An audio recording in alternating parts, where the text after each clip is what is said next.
Hey guys, what's up? Okay, so I know you may be a little bit confused because this was supposed to be a live class, but I had some technical difficulties that arise that I didn't even know existed until I got on to teach the class, and there was literally only one person there. So, for those of you who are still confused, what happened is when you guys went to sign up for the class and entered in your email, you were supposed to get an automated email response after you've already submitted your email to let you know how exactly to log in, what website to go to, and what meeting ID number to put in to access the live feed video. What happened was you guys' emails were collected and all went into a separate list, but the email did not automatically send out except for to a few people. And then out of those few people, only one person was able to be there live. So yeah, that was a little crazy. I noticed when I got on because I was like, there's supposed to be like 130 something people here and it's me and one other person. What's going on? So I went and looked into the system and saw that the email never automatically sent out. Now, you guys know I love to tell stories, and you know I love to share my hiccup moments with you guys and my mistakes so that you don't make the mistakes that I made. In this situation, there's not much I could have done other than check beforehand to make sure the automated email actually got sent out, because no matter how many times you set up automatic systems, no matter how many times you check these things and write these emails, there's always something that goes wrong. Always, always, y'all, always. Technology is not perfect. So, lesson to the wise, if you set up an automation, make sure that you go in and submit your own email first and make sure that the automation actually works. Sounds like common sense, but I set it up so fast, didn't even think about it. It was like, boom, I've done this a million times. It always works. Boom, got it. But it did. So, for those of you who want to know, it was set up in ConvertKit. I don't have anything against ConvertKit. I love it, but literally every single time I set up an automation in ConvertKit, something goes wrong. Like something goes wrong. So I'm thinking about possibly switching back over to MailChimp, but I'm not quite sure yet if I'm going to do it. So this class is now pre-recorded, which is great because those of you who weren't going to be able to make it live, you can now make it live. I mean, you can now replay the video. And for those of you who feel like you may need to get this information a couple of times for it to really sink in and for you to utilize it to the best of your ability, you can now replay this video a whole bunch of times. So it's a win-win situation. I get to go ahead and pre-record so that my night is not crazy, because these are usually night classes, and you guys get to replay. And I actually made a worksheet for you guys. So you still may want to take notes, but I made an accompanying worksheet to help you with this video. If you want to print it out, you can. If you want to pull it up on your phone, you can. I actually have it on my phone, so you guys will see me pull from my phone as I'm talking to you. So I'm going to go ahead and pull mine up. This is about how to maximize your time and productivity. Let me tell you guys a little bit of background of where the idea came from, right? So entrepreneurs, we all have this very bad habit of not finishing things. We have ideas that come up back to back to back to back. We're like, oh, I can do this, I can do that, I can come over here and do this, and I can make a whole lot of money with this. And we end up with a notebook full of ideas or note section in our phone full of ideas, and we've only executed a couple, if not none of them, because we get into the start and we never actually complete. And the start is always, people say the starting is the hardest part, but I don't necessarily agree with it. I think it is in some things, but for the most part, when you're starting, it's exciting, you're happy, it's a new idea, and you have all this energy. And then as you get going, you kind of lose some of that stuff along the way, and you seldomly actually finish, because by the time it's time to finish, you're like, ugh, I don't have time, my energy is crazy, and or of course another idea pops up into your head. So my theme, as you guys are going to see from my Instagram and from the free classes that I'm going to be doing for the rest of the year, is all about execution. We're heading into the fourth quarter, so we're going to talk about executing, finishing strong, and really reaching our goals and being actionable with specific steps. I'm not about the la la la frou frou. It's gonna be okay. Kumbaya, let's hold hands. No, this is how you get it done. This is how it needs to be prioritized. You need to list the things out. You need to put stuff on a schedule, make a commitment. If you don't follow through with a commitment, you're only disappointing yourself. That's kind of how I operate. So this is going to be just a 6-step exercise to help you with how to prioritize and how to figure out to do more of those tasks that make you money in your business and more of those tasks that help you sleep better at night and less of the stressful things and how to outsource and what to outsource and how do you know when it's time to do so. This is going to be a 6-step exercise for that. So it's very interactive, okay? So number 1, there's 6 parts to this. Number 1, list all of the business activities at work that use up your time. So if you work a 9 to 5, this is where you can list all those things that you're doing at your desk that you're not supposed to be doing at your desk. If you do not work a 9 to 5, just list all of the things that you want to do in your business in between now and the end of the year. Okay, don't think about 5 years from now. Don't think about 3 years from now. Don't think about 2019. Think about from now until the end of the year, what things would you like to do in your business? And actually, I'm going to break this up, right? What things do you want to do? That's 1A. I'll put that on the worksheet, part 1A. And part 1B will be what are the little things that you do? So for example, phone calls, meetings, paperwork, projects, sales, follow-up procedures, even the little small stuff, be very, very, very specific. Don't say phone calls and you haven't made a phone call concerning your business in the last 30 days. If it is a task that you have not done in the last 30 days, don't put it on the list unless you know it's going to make you money. You know what I mean? If you are a freelance accountant and you have not done a cold call in the last 30 days, don't put that cold call on the list unless you know that you can make money if you're doing the cold call. So that if you're accountant, you know what I'm talking about, but not everybody uses that terminology, cold calls.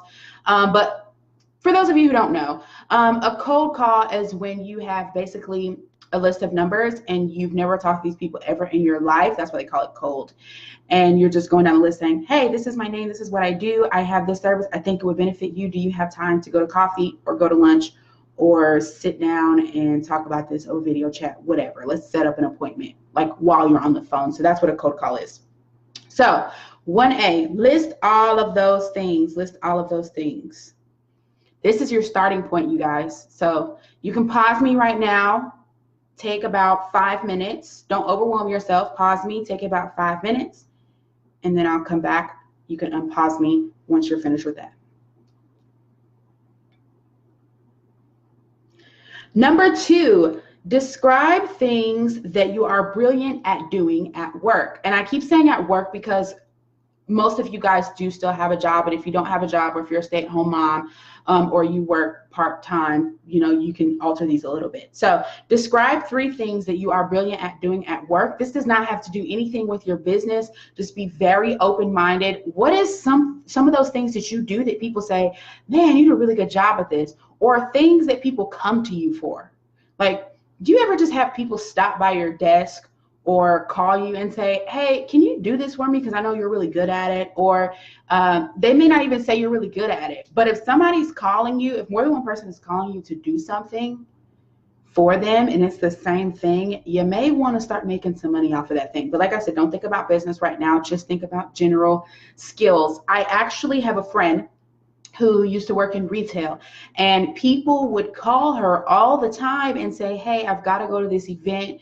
Can you help me pick out an outfit? Can you come to the mall with me? Can you come to the outlet with me and help me pick out an outfit for this event? Or I have to take pictures. I need your help. And she would go do it for free. And one day I was like, you should do that. Like, you should be a stylist. That's what a stylist does. People are already calling you for that. And it's obviously something you're good at because more than one person is calling you for it. So set up a price list and get to booking, girl, get to booking. So she did that. So number 2, Describe 3 things that you are brilliant at. 3 things where you're like, I can beat anybody in these 3 things. I'm really good at these 3 things. Really good. All right, pause me. Take about 5 minutes to do that, and then we'll come back.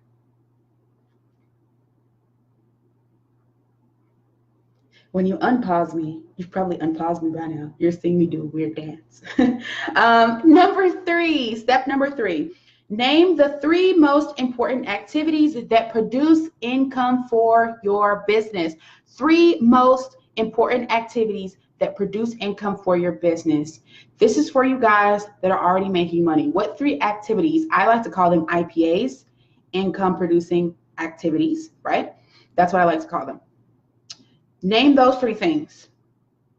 For me, it would be sending emails, right? Because I make money almost every single time I send an email, like 99% of the time.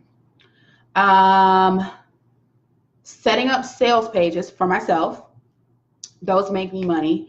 And going live makes me money. Every single time I go live, I make money every single time. So those 3 things for me are what make me money, but it may be different from you. Maybe you make money when you go to a show, when you're a vendor. Then that's an income producing activity, because every time you go vend at a show, you make money. Now, if you have not made any money in your business yet, write down 3 things that you think will produce income. Think about, directly, not I'm going to create a sales funnel and that's going to create income for me. That's kind of indirect. Directly, are you going live? Are you pitching? Are you hosting a guest chat in someone's Facebook group? Those are all immediate money. Like, if I do this today, if I start and finish this task today, I can make money today. Those are income producing activities. If it's something like a sales funnel where it's like I can start and finish that project today, but I won't make money until 2 or 3 days later, that's not necessarily an income producing activity. It does produce income, but it's not immediate. And we're talking about immediate because we're prioritizing. You've got to have a balance in between working in your business and working on your business. When you're working in your business, you guys, that means that you are fulfilling people's orders. Maybe you're shipping, maybe you're fulfilling services. Maybe if you're a lash tech, you're actually doing lashes or you're actually doing hair. That's working in your business. Working on your business is going to be things like building your brand, going to events, speaking, mentoring. Those are things that are building the bigger picture of your brand that are going to expose you to more customers. So that's the difference, and you've got to find a balance. But for this section, for number 3, 3 most important activities that produce income for your business. Now you can pause me, and I'll see you in about 5 minutes. Number four, name the 3 most important activities that you don't like to do or are weak at doing. Some of y'all are probably like, ooh, I know that. I don't like this. I don't like this. I don't like technology. I don't like setting up sales funnels. I don't like responding to emails. So 3, only 3, you guys. Don't make this 5 or 6 categories long. I'm telling you right now, if you make this 5 or 6 list long, that means that you're going to have to start hiring a team. Like if your list, if you make a list and you're like, I can't narrow this down to 3. There's just no way I can narrow this down to 3 things that I don't like doing. That means that you need to hire a team, because if you are constantly doing things that you're not good at or constantly doing things that you don't like, you're not going to be a happy entrepreneur and you're not going to make a lot of money. So of course it is going to cost you money to hire team members, but at the same time, you are getting back time that you could be using to spend on growing your business and bringing in more income, doing things that you do like, and just being a happier person in general. So list 3 things that you do not like to do or are weak at. For me, I do not like to answer emails. It's like, oh my God, it's like pulling teeth, y'all. And I have an autoresponder. Like, it's a little weird because I have an autoresponder that helps me space out when I'm answering emails so that I'm not spending all day answering emails. That's why I don't like it, because it's time consuming. So that's why I have the autoresponder. But at the same time, I'm very much of a control freak, so it's hard for me to outsource. But these are things that you need to outsource, okay? I get it. I'm type A personality, like I just said. I'm a control freak. I like to have my hands in every single piece of my business. I don't want nobody touching nothing. Don't touch nothing if I didn't tell you to touch it. I know I sound like somebody's mama, but that's how I am because my business is my baby. But as an entrepreneur, as your business grows, you have to learn how to outsource, how to teach other people, how to trust other people with different parts of your business. You're not giving away your whole entity. You know, you have to really open your mind to trusting other people to be able to do at least a good job as you are. Because most people will start off only being able to do about 50% of what you do the way that you do it. And then you have to teach them your ways and your specific ways of doing things so that they learn the way you like them, and then they can become a little you, right? You can have a bunch of elves like Santa. But you have to work there. No one's just going to come out of nowhere and be the perfect match for you. So list those things that you do not like to do. I'll be back in 5 minutes. Pause me. Pause me. All right, number five, make a list of people who could do these for you. Make a list of people who could do these for you. Now, at this portion, err on the side of caution. And I say this because if somebody has a very similar personality to yours, I would not hire that person, because if their personality is like yours, you guys are going to butt heads. You need to put a list of people on, you need to list the people on here that complement your personality, not people that mirror your personality. Now, if you don't know anybody who could do these things for you, then all you need to put down in that category is hire a VA. Hire a virtual assistant. They don't have to be in America. They could be in the Philippines. If they're not in America, they need to be in the Philippines. Okay, don't hire. Try your best not to hire somebody who's in a really opposite time zone of yours. Like if they're in California and you're on the East Coast, that's 3 hours. That's not bad. But if it's like daytime here and nighttime there, like China or India, you're going to have a really hard time communicating with that person, and it's going to elongate the time it takes to get something done, because people got to sleep, y'all. People got to sleep. So if you're going to hire a VA that's not United States based, I recommend hiring from the Philippines, because they really have a nice command of the English language, and they can also write things that sound like what you sound like. So if you're looking for somebody to do things like write blog posts, you want to do that. Now, if you're looking just for data entry and like technology setup, that could be not anybody, but it could be somebody that's, that doesn't speak perfect fluent English is what I'm saying. But you do still want to be able to communicate with that person. But there's some people that they can understand English, but they're not completely native fluent, but they can still do things like set up an email list, build a website, stuff like that. You just want to be able to communicate with that person. So list a couple of people who could do those things for you. Pause me. Be back in about 5 minutes. All right. Number 6. What one time-consuming activity are you going to say no to or delegate right away? Out of those things that you do not like doing, you need to pick one that you are going to say no to today, and you are going to find somebody that is capable of completing that task for you so that you can use your time towards other areas of your business or of your life, okay? If that means finding somebody to set up your sales funnel so that you can read a book to your kids every night, do it. If that means finding somebody who can set up your social media for you so that you can have an extra 30 minutes in your day to actually enjoy your lunch, do it. It doesn't always mean that you're going to be able to use that time to produce income in other ways in your business. Sometimes it's just freaking peace of mind. Like sometimes it's just like, oh, it took me 3 hours to design this graphic. If I would have had somebody else to do it, I could have taken a 3-hour nap or taking a 3-hour nap. So it's not always I could be doing something else making more money, although you could. But sometimes you want your peace of mind. Sometimes you need rest, you need family time, whatever it is. This is bigger than just business, you guys. So these are my 6 pieces. I'm just going to sum up a little bit for you guys, and you can still go to the worksheet and go back and rewatch this video and do this exercise. Okay.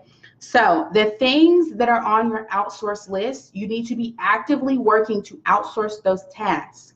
The things that you are really good at, that you're okay with doing, what you need to do is time block those activities. So if, for example, for me, going live and or video is an income producing activity, that's what I listed on my area number, what was that? Area number 1, 2, 3. Area number 3 was where you listed those things about producing income for your business. Those tasks need to be put on a schedule. Put those tasks on a schedule. That means, okay, every Thursday, I am going to take 3 hours out of my day to record videos. So Thursday morning, I need to be writing ideas, or really all week you could be writing down your ideas of what you could do videos on and leaving that for Thursday morning. Then you know, okay, Thursday morning, this is my dedicated time. Here's my list of ideas. Let me knock this, and this out in the next 3 hours. So you guys that have those books where you've got tons of ideas, start organizing. If it's something good, but it needs to be outsourced, outsource it, price it up. If you have this product that you want to, this digital product that you want to have designed, then hey, make it, time block. Tuesdays could be Tuesdays could be writing days where you write out your products, you write out your ebooks, or you write up your guides, you write up what you want the worksheet to be in. So if you spend Tuesday time blocking, if Tuesdays are writing those types of things up, then you can send those off to your VA to do the work that you don't want to do, right? Do the work that you don't want to do. Then you can get it back 3 or 4 days later, put it up for sale, move on to the next thing. If you try to do it all yourself, it's not going to work. It's not going to work. I tried it. I get it. I completely get it. Because I told you guys, like I said it 6 times, at least in this video, I'm a control freak, but you have to outsource. So when you're prioritizing these tasks, take your strengths, put them into time blocks. For me, Mondays are open email days. I spend all day Monday responding to emails, and I put it on my story so you guys can know that Mondays I'm just going to leave my email tab open. I'm going to go back and forth with you guys. Sundays are my reading days. Any type of literature that I've collected, any type of physical book, ebook, whatever, Sundays, I just read all day. I go to church and spend time with family, but when I work on my business, I read all day. Tuesdays are filming days for me. Tuesdays, it's all about video. So when you batch like that, you're able to create more content in bigger chunks, and you're a lot less stressed while still getting things done. So when you're creating these lists of ideas all throughout the week, writing stuff on napkins and little pieces of paper, collect those things, and when the day comes, you can execute. But if you're going back and forth every single day saying, oh, I have this idea for this video over here. Oh, I want to read this 30 pages out of this book. Oh, I want to work on this online course that I bought last week and I haven't touched yet. You really end up losing time because you're so all over the place. So it's all about getting organized. Remember, you guys can replay this video as many times as you want. It is a private link. So save the email that you got with this link to this video in it. You can always come back and revisit it. I suggest doing this activity once per month, not once per quarter, not once per twice a year, when people like to do one time in the beginning of the year for New Year's and one time in the middle of the year for mid-year review. No. Once a month. Pick one day, once a month, usually in the first week. Sit down, go through this video, prioritize the things that you're going to get done this month, put them on a schedule. Hold yourself accountable, because when you do not hold yourself accountable, you're only letting yourself down. All right, guys, thank you so much for watching this video. See you later. If you need to share with a friend, share with a friend. Friends don't let friends be stressed. We don't. All right, guys, see you later.